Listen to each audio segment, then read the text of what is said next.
थर आपण मानको मोर यूट्यूब चैनल रे स्वागत करछि। देखंतु आज मु आपण मानको देखेबी मेथी साग को मु भल भाबरे बाछि कि काटिनी जस्ट लंबा लंबा कर रखिछि ताको एबे काटी देबी। तो मेथी सागर रेसिपी आज आपण मानको देखेबी। तो देखंतु मु कंचा लंका नेछि, रसुण नेछि, प्याज नेछि आ छोटो आलू को भाजी किना रखिछि। तो आमे प्रोसेस स्टार्ट करिवा। तो फ्रेंड्स देखंतु मु फ्राई पैन बसई सरछि, तेल पके दवा। अल्प तेल पकेली से आम कंचा लंका रसुण प्याज पकईदबा। भल भाव में भाजीदबा, अल्प लुण देके भाजवा गोल्डन ब्राउन कलर होला जाए। तो फ्रेंड्स देखो मु साग को पूरा काटिकी रखी देछि। आलू को मध्य भाजिकिना रखी देछि। देखो आलू को मध्य भाजिकी रखी देछि। हम ऐड करबा दिए।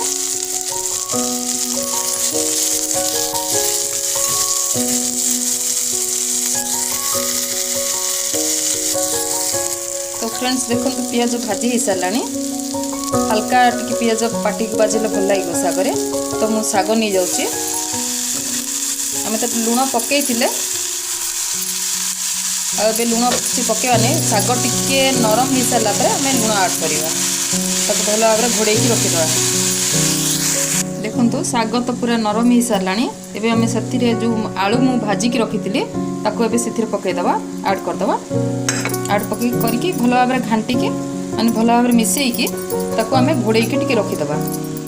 आलू आ साग मिसिला जाए तापर आम भल भाव में भाजीदबा। तो आम प्रोसेस रेडी हो। देखो फ्रेंड भल भाव में मिसेईकी पूरा भल भाव मिसई देली। घोड़े रखीदबा कि समय 5 मिनट पर। आमर आलू तो सीझी जाइए आगुरी भाजी देती, हल्का भाजी देती। आउ साग सहित मिसीज। आलू और साग भल भाव में मिसीज से टाइप पूरा सुखा करदबा। तो फ्रेंड्स देखो आमर मेथी साग रेडी हो सारा। मेथी आलू साग तो आपण मन निश्चय घरे चेष्टा निश्चय करेंगे।